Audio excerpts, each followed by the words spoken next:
Assalamu alaikum. Welcome back to Essential of Cyber Security and Vulnerability Analysis course. Last video में हमने कुछ tools को discuss किया था। मैं आप लोगों को बताता चलूँ कि इस तरह बहुत ज़्यादा टूल्स अवेलेबल हैं। आप गूगल पे सर्च करेंगे, लिनक्स पे सर्च करेंगे, आपको बहुत ज़्यादा टूल्स मिलेंगे। ये नहीं है कि सिर्फ और सिर्फ यही टूल जो हम आप लोगों को बता रहे हैं यही टूल्स होंगे, लेकिन कुछ टूल्स उनमें से ये भी हैं। ठीक है। और मैं ये भी बताता चलूँ कि इस कोर्स में कुछ टूल्स हम सिर्फ गो थ्रू करेंगे और कुछ टूल्स हम इन डेप्थ डिस्कशन उस पे करेंगे। ठीक है।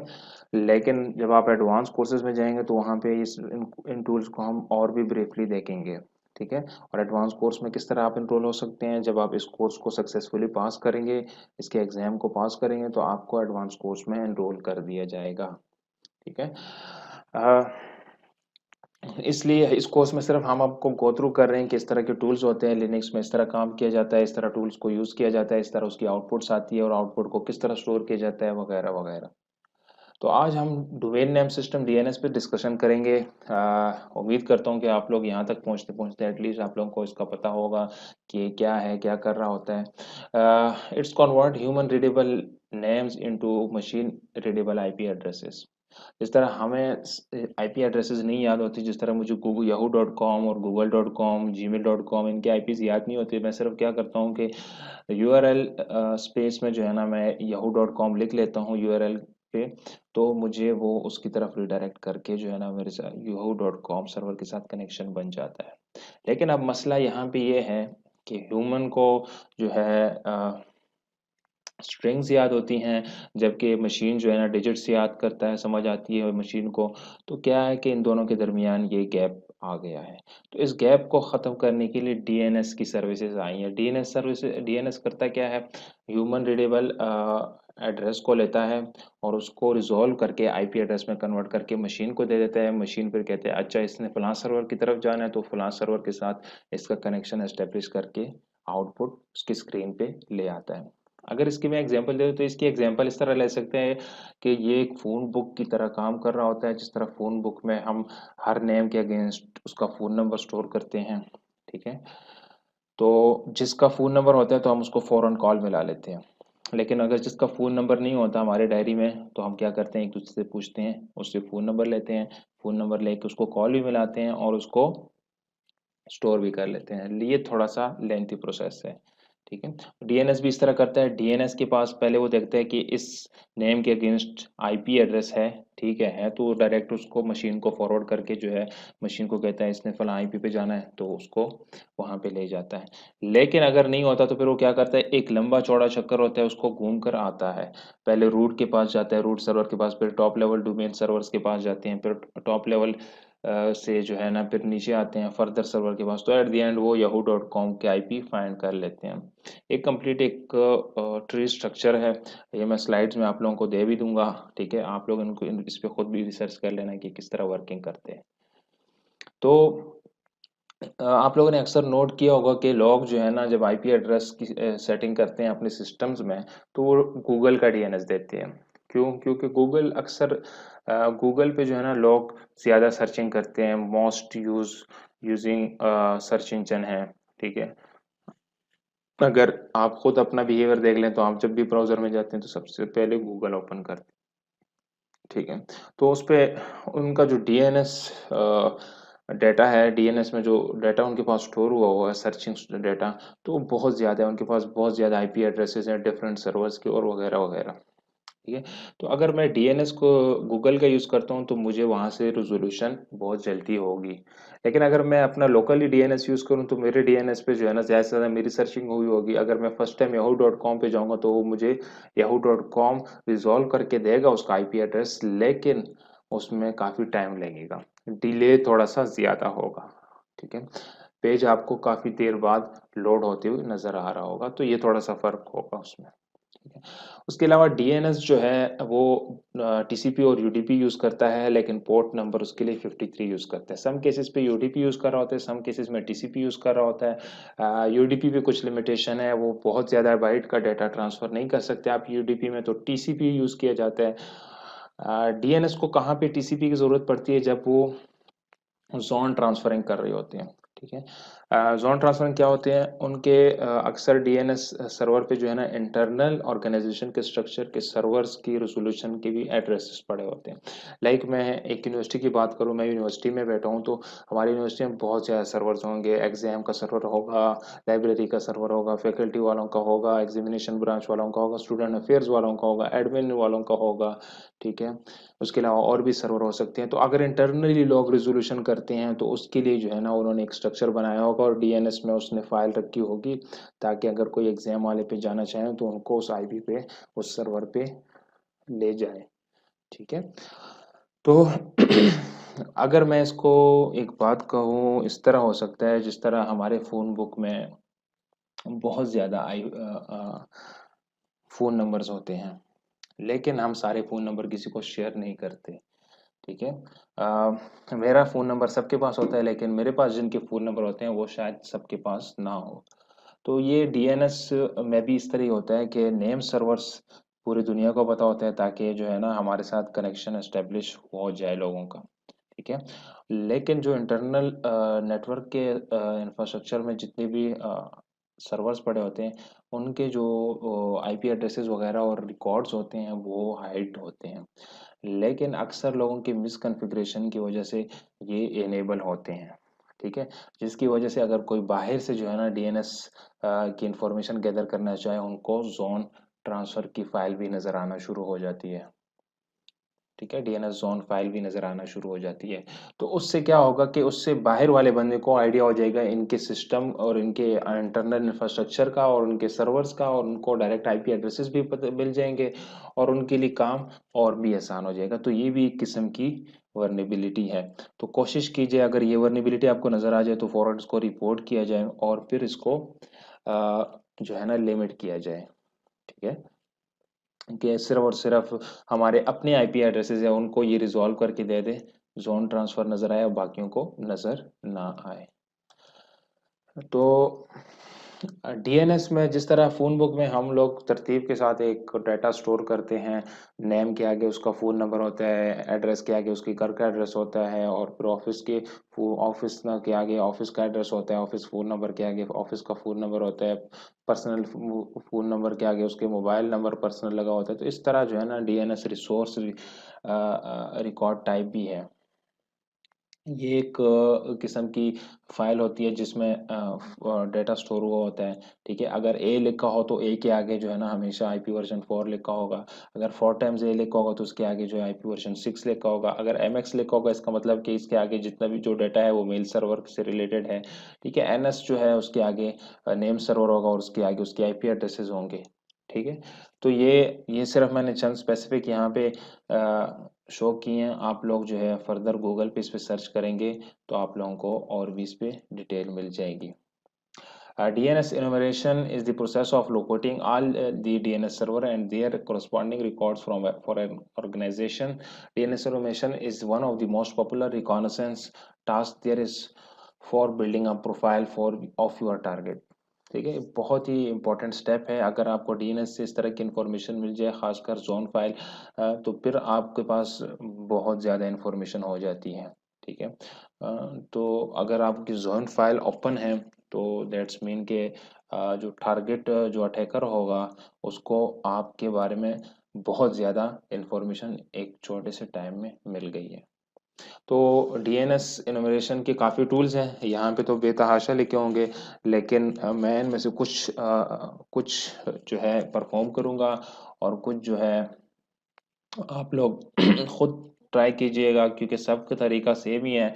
मैं आप लोगों को तरीका बता भी दूंगा किस तरह रन करने हैं। लेकिन अगर शायद मैं इस तरह भी हो सकता है कि कुछ टूल यहाँ पे डिस्प्ले में स्लाइड्स में हो, लेकिन आपको टर्मिनल पे नज़र ना आए, या फिर यहाँ पे ना हो और टर्मिनल पे आपको नज़र आए, तो इस तरह भी हो सकता है। तो आप लोग दोनों जगहों पे नोट कीजिएगा। शायद कोई टूल इस तरह हो जो आपको आसान लगे लेकिन वो स्लाइड में मौजूद ना हो, तो फिर आपको जो प्रैक्टिकल वर्क के दौरान किए हैं तो वहाँ से नोट कर लेना। तो हम प्रैक्टिकल वर्क की तरफ जाते हैं। आज हम ये डीएनएस इनुमरेशन करेंगे। ठीक है, और उसके अलावा जो है हम एक ये एनमैप टूल करेंगे। ठीक है, तो ये सारी चीज़ें मैं वहीं पे भी आप लोगों को करा देता हूँ। और फर्स्ट आप लोगों ने दोनों ऑपरेटिंग सिस्टम को ऑन रखना है। कौन कौन से? मेटास्प्लॉइटेबल और काली लिनक्स। ठीक है, ये मेटास्प्लॉइटेबल है, दूसरा ये मेटास्प्लॉइटेबल है और ये काली लिनक्स है। तो सबसे पहले स्टेप क्या है, मैंने अपनी आईपी एड्रेस मालूम करनी है। मेरी आईपी एड्रेस क्या है? इफ कॉन्फिग, ये मुझे बता रहा है कि 192.168.8.101। अब मैंने क्या करना है, अपने टारगेट की सिस्टम की आईपी एड्रेस मालूम करनी है। वो मुझे यहाँ से स्कैन करके बता देगा कि आपके टारगेट सिस्टम जो कि मेटास्प्लॉइटेबल है उसकी आईपी एड्रेस क्या है। सबसे पहला स्टेप होगा ये दो आपने मालूम करनी है। ठीक है, तो उसने मुझे बता दिया 105 जो है आपके टारगेट सिस्टम की आईपी एड्रेस है, जो कि VMware पे है। बिल्कुल सही बताया इसने। अब मैं क्लियर कर लूँगा। ठीक है, और यहाँ से पिंग करूँगा 192.168.8.105। सॉरी,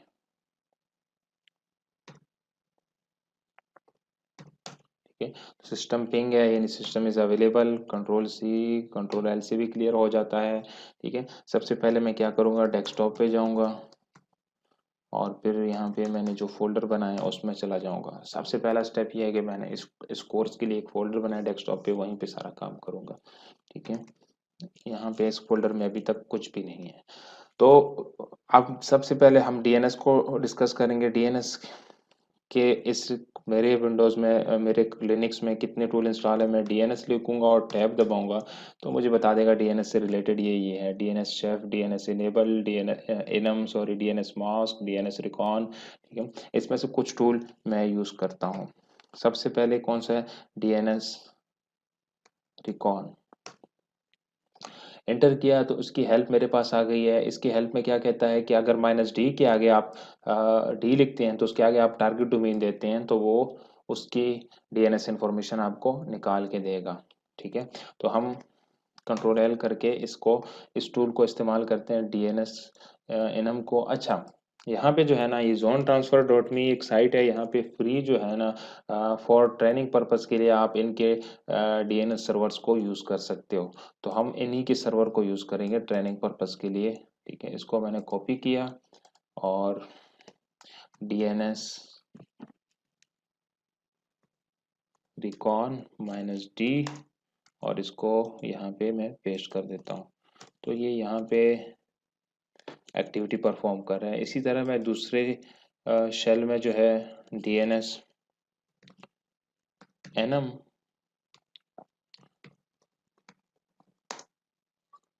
इसको परफॉर्म करता हूँ। ठीक है, और उसके अलावा एक और टूल है साथ साथ में उसको भी लेके चलता हूँ जो कि डिक AXFR। ठीक है, इस टूल में @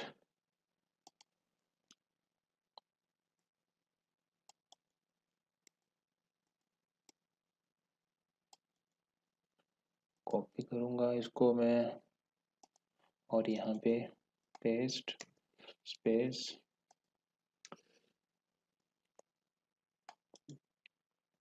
कॉपी पेस्ट। अब जिस तरह ये टूल जो है ना स्लाइड्स में आपको नहीं मिलेगा। अच्छा, इसका मतलब क्या है? डिग एक टूल है। ठीक है, टूल का नाम है। AXFR किस लिए होता है?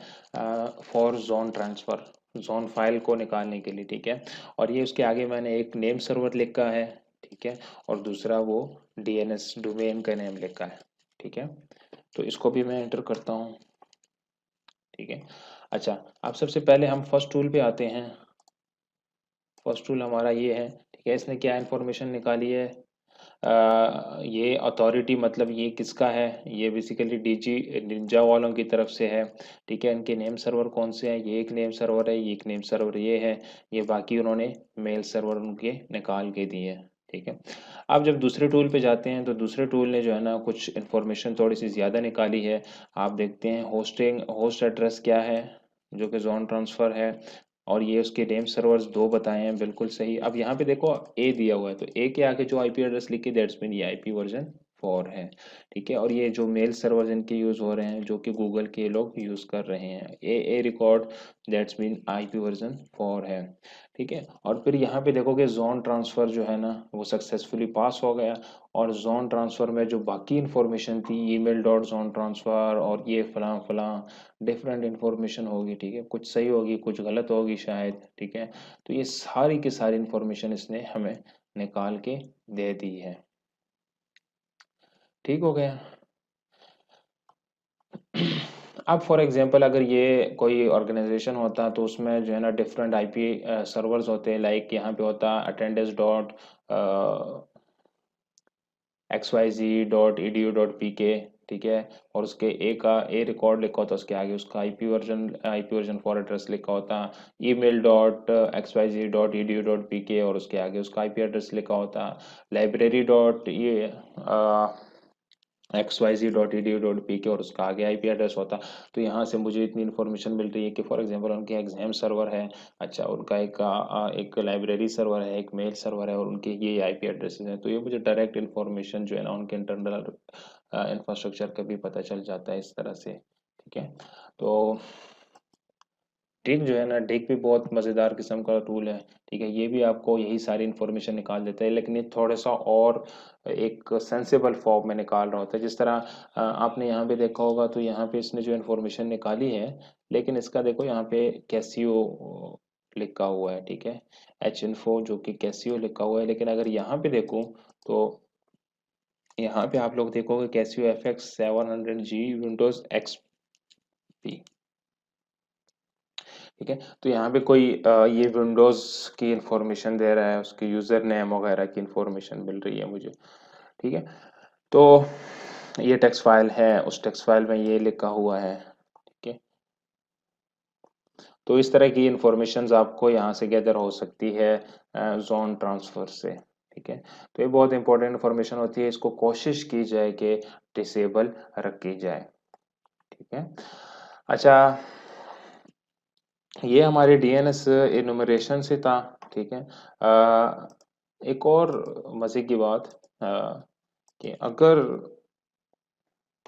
जोन ट्रांसफर अवेलेबल ना हो तो फिर एक और तरीका भी है। और तरीका क्या है कि आप लोगों ने क्या करना है, डब्ल्यू गेट और वो साइट डाउनलोड करनी है, for example cricinfo.edu.pk, sorry cricinfo.com, ठीक है।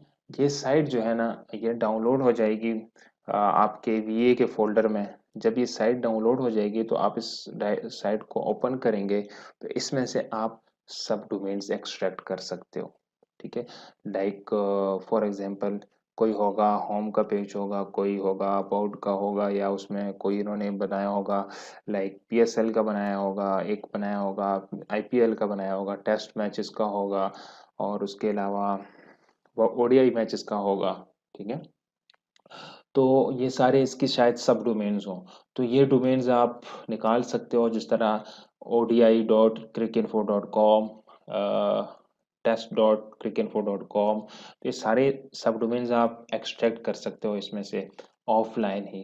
जिस तरह अब मैंने ये साइट डाउनलोड की है, तो यहाँ पे मैं लिस्ट करता हूँ तो ये मेरे पास एक ऑफलाइन साइट आ गई है, ठीक है। और इसको मैं ओपन करता हूँ cat index.html, तो ये काफ़ी इसमें बहुत डाटा है जिसका मुझे इस तरह इजीली समझ नहीं आएगा। तो इसमें से मैं कुछ टेक्निक्स लगा के इस डाटा को फिल्टर कर सकता हूँ, ठीक है। अ, इस डेटा को मैंने फ़िल्टर कैसे करना है, ये मैंने आप लोगों के लिए एक्टिविटी रखी है। आप लोगों ने जाना है स्लाइड्स में आप लोग देखोगे कि वहाँ पे मैंने एक साइट के लिए साइट यूज़ की है, और उस साइट का डाटा मैंने फ़िल्टर किया है। सब डोमेन्स, सारे सब डोमेन्स उसके निकल आ जाएंगे, ठीक है। जब आपके पास सब डोमेन्स आ जाएंगे तो आप उस एक एक डोमेन की आईपी एड्रेस मालूम कर सकते हो डिमिट्री टूल यूज़ करके, और भी कोई और टूल है तो वो भी यूज़ करके आप उसकी आईपी मालूम कर सकते हो, ठीक है। एक वे ये भी है, तो ये एक्टिविटी आप लोगों ने खुद करनी है। अच्छा, उसके अलावा हमारे पास एक और टूल है जिस पे हम डिस्कशन करेंगे, वो है nmap, ठीक है।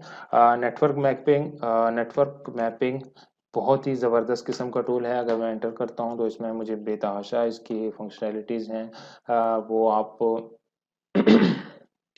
खुद पढ़ सकते हैं, देख सकते हैं कि किस तरह इसकी फंक्शनैलिटीज़ को यूज़ किया जाता है। मैं कुछ इसमें से डिस्कस करूँगा। लाइक मैंने इसको स्क्रीन को क्लियर किया और nmap मैंने आगे टारगेट सिस्टम दे दिया 192.168.8.105। तो ये मेरा टारगेट सिस्टम है जो कि मेटास्प्लॉइटेबल है। तो उसके बारे में इसने मुझे इन्फॉर्मेशन दे दी है कि इसमें फलां पोर्ट्स ओपन हैं और उस पे ये सर्विसेज रन हो रही हैं। ठीक है, कंट्रोल सी, कंट्रोल एल, तो ये डिफरेंट nmap 192.168.8.105। ठीक है, इसके अलावा इसके और भी स्विचेस हैं। लाइक ये मैं इसके साथ लिखूं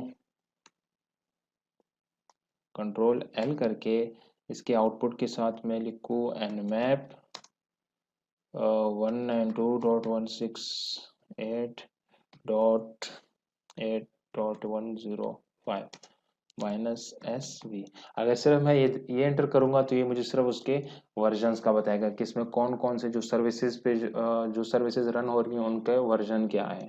ठीक है, और अगर मैं -O लिखूंगा तो ऑपरेटिंग सिस्टम के बारे में बताएगा। अगर मैं -P माइनस लिखूंगा तो ये क्या करेगा, 1 से लेके 65535 तक जितने पोर्ट्स होंगी उसको जो है ना चेक करेगा।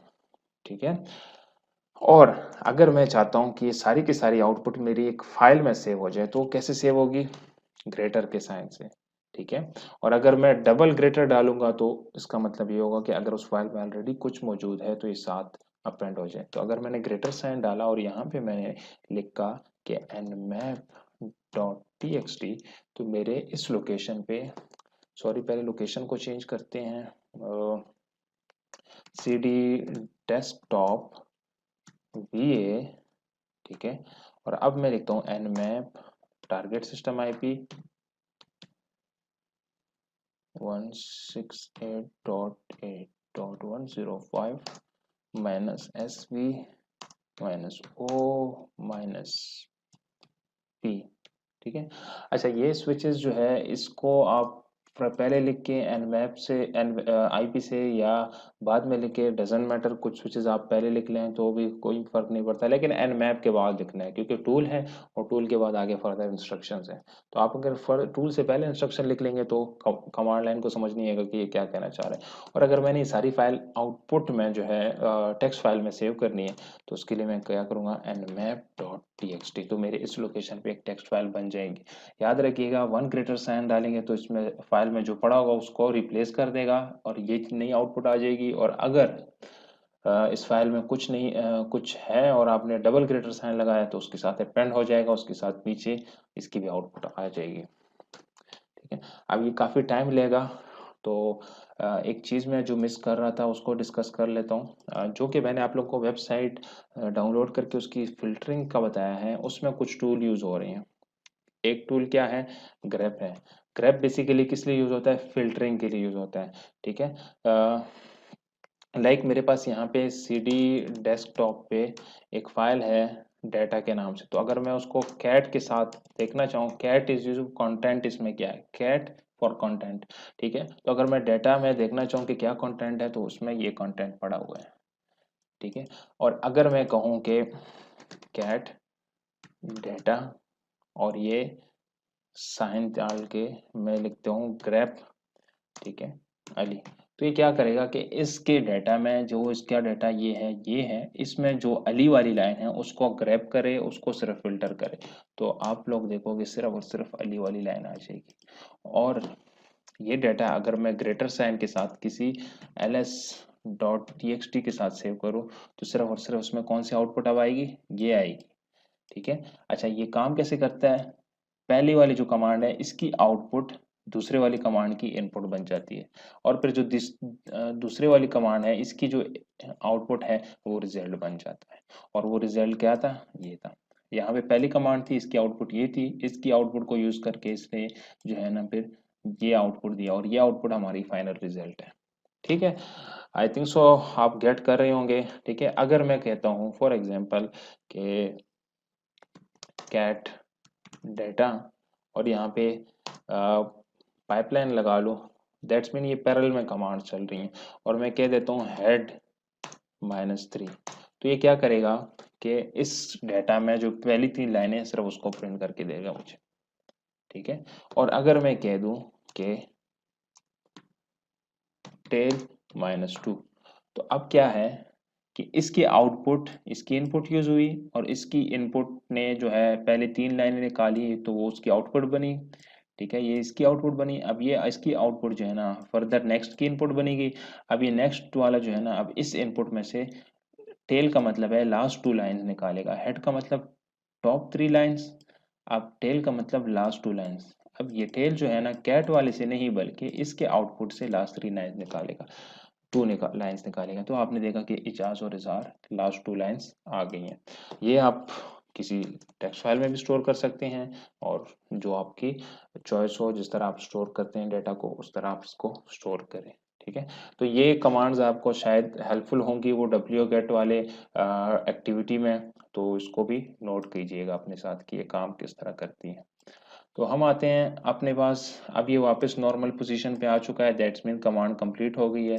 अगर मैं अब ls करूं तो आपको nmap.txt की फाइल नजर आ रही होगी, अगर मैं cat करूं तो nmap.txt की फाइल में ये डेटा आप लोगों को नजर आना शुरू हो जाएगा।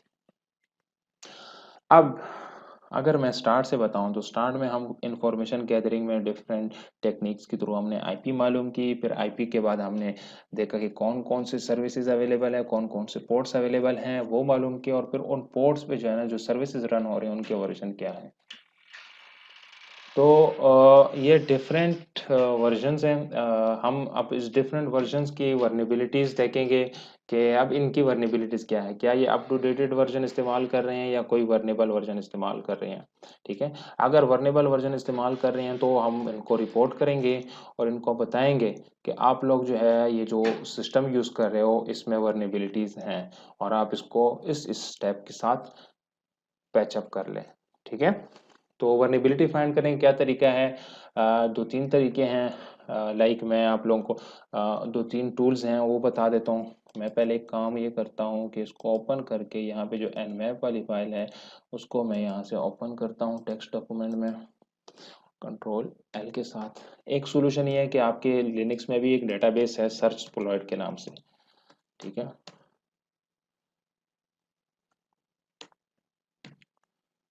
सर्चस्प्लॉइट, और उस डेटाबेस को मैं देता हूँ कि मुझे बताएं कि इसकी कोई वर्नेबिलिटीज आपके पास है कि नहीं है, वीक पॉइंट्स। तो मुझे उससे रिलेटेड वीक पॉइंट्स बता देता है कि इस कमांड में हमारे पास कौन से 2.3.4, तो ये 2.3.4 की वर्नेबिलिटी बता रहा है कि इसकी ये वर्नेबिलिटीज हैं। बैकडोर कमांड एग्जीक्यूशन की वर्नेबिलिटी इसमें एग्जिस्ट कर रही है। तो अगर इस वर्नेबिलिटी पे आप गूगल सर्च करेंगे तो आपको बहुत चीज़ें बता देंगे कि इस वर्नेबिलिटी का मकसद क्या है, ये कैसे कैसे एग्जीक्यूट होती है और क्या और मसले हो सकते हैं। एक तरीका ये है। दूसरा तरीका ये है कि nmap में जो है ना आपके पास स्क्रिप्ट्स मौजूद हैं, आप एक एक स्क्रिप्ट उस पर रन कर सकते हैं और स्क्रिप्ट रन करने के बाद आपको बता देगा कि इसमें ये वर्नेबिलिटी एग्जिस्ट कर रही है कि नहीं कर रही, ठीक है। और तीसरा तरीका ये है कि आप इस वर्जन को पिक करें, गूगल में डालें और इसकी वर्नेबिलिटीज फाइंड करें, तो गूगल भी आपको बता देगा कि इसमें क्या क्या वर्नेबिलिटीज एग्जिस्ट कर रही हैं, ठीक है। तो अब हम स्क्रिप्टिंग देखेंगे, ठीक है। स्क्रिप्टिंग कहाँ, स्क्रिप्ट्स कहाँ पड़े होते हैं, आप जाएंगे यहाँ पे फाइल सिस्टम में, फाइल सिस्टम में जाएंगे तो यूजर्स में शेयर में, और यहाँ पे सारे एप्लीकेशन पड़े हैं। अगर मैं nmap लिखता हूँ तो मुझे nmap ये निकाल के दे रहा है, और यहाँ पे ये सारे स्क्रिप्ट्स पड़े हैं, ठीक है। अगर मैं FTP के देखता हूँ तो FTP के ये स्क्रिप्ट मुझे शो कर रहे हैं, FTP -n और FTP के और भी बाकी हैं, ब्रूट फोर्स है, पोर्ट FTP है, सिस्टम है, VSTP है और वर्नेबल, और ये सारी चीज़ें हैं, ठीक है। तो मैं किसी एक को FTP एनॉन को चेक करता हूँ। अच्छा, इसमें ये स्क्रिप्ट किस तरह लिखे हैं, सबसे पहले उसका नाम लिखा है, प्रोटोकॉल का सर्विस का FTP सर्विस है, -एनॉन का मतलब एनोनिमस लॉगिन चेक कर रहा होगा ये, ठीक है। तो इसको अगर मैं इस सिस्टम पे रन करता हूँ FTP एनॉन को, तो वो मैं किस तरह रन करूँगा उसका स्क्रिप्ट मैं स्लाइड्स में रख चुका हूँ। यहाँ पे मैं लिखता हूँ nmap माइनस पोर्ट, ठीक है। अच्छा, अब ये स्क्रिप्ट किस लिए है, FTP के लिए है, ठीक है। ये स्क्रिप्ट सिर्फ और सिर्फ FTP के लिए है, ठीक है। तो मैं सिर्फ और सिर्फ इसको FTP के पोर्ट पे चलाऊंगा, तो -P21, ठीक है, minus minus script equal to FTP minus anon dot NSC इसकी एक्सटेंशन है, ठीक है, डालें या ना डालें डिपेंड करता है। अगर वो एरर देता है तो फिर आप यहाँ पे एंटर कर दें। और टारगेट सिस्टम मेरा क्या है, 192.168.8.105, ठीक है। इस पे मैं एंटर करता हूँ, रन करता हूँ, तो उसने स्क्रिप्ट रन किया और उसकी आउटपुट क्या लिखी कि anonymous FTP login is allowed. That mean इसमें ये वर्नेबिलिटी एग्जिस्ट कर। तो इस तरह आपने हर एक पोर्ट पे जो है ना डिफरेंट डिफरेंट स्क्रिप्ट रन करने हैं। और स्क्रिप्ट का मकसद क्या है, वो स्क्रिप्ट मैं यहाँ पे एक आप लोगों को एक चीज़ बताता चलूँ कि यहाँ पे मैंने एक लिंक डाला होगा स्क्रिप्ट्स का।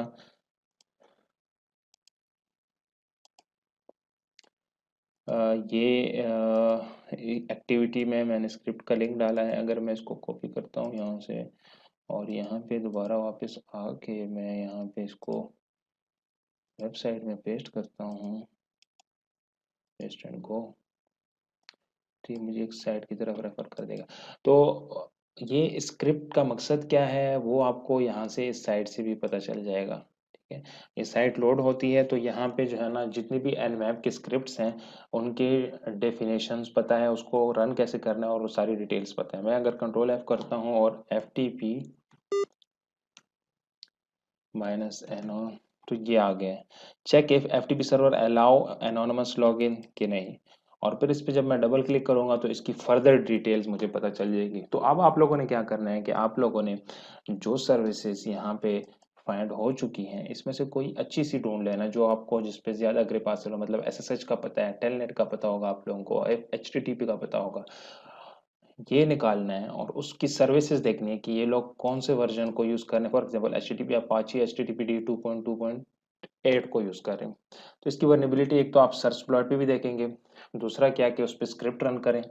स्क्रिप्ट रन करने का तरीका मैंने आप लोगों को बता दिया है, ठीक है।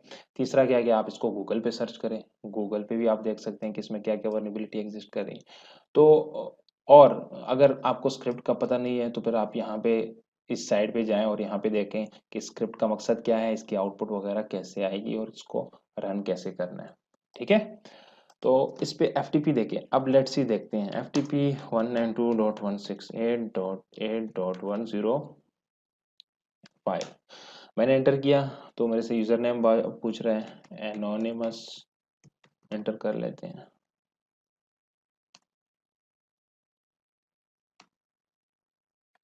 तो बगैर पासवर्ड के जो है ना उसने मुझे एंटर कर दिया लॉग इन सक्सेसफुली, ठीक है। तो अब हमारा इधर इतना काम नहीं है तो एग्जिट कर लेते हैं, ठीक है। तो ये डिफरेंट टेक्निक्स हैं, आपने किस तरह सिस्टम में सर्च करना है, उसकी सर्विसेज क्या प्रोवाइड करने हैं, उसकी वर्नेबिलिटीज क्या है, ठीक है। उसके अलावा देखो इसकी CVE नंबर्स होता है एक, हर वर्नेबिलिटी क्या CVE नंबर होता है। फॉर एग्जांपल FTP CVE, ठीक है, ये हर वर्जन के साथ स्पेसिफिक होता है। ये नहीं कि आप लोग कहें कि हर वर्नेबिलिटी का अलग होगा, हर वर्जन का अलग होगा, जेनेरिक नहीं होता। फॉर एग्जांपल यहाँ पे FTP 2.3.4 है, ठीक है।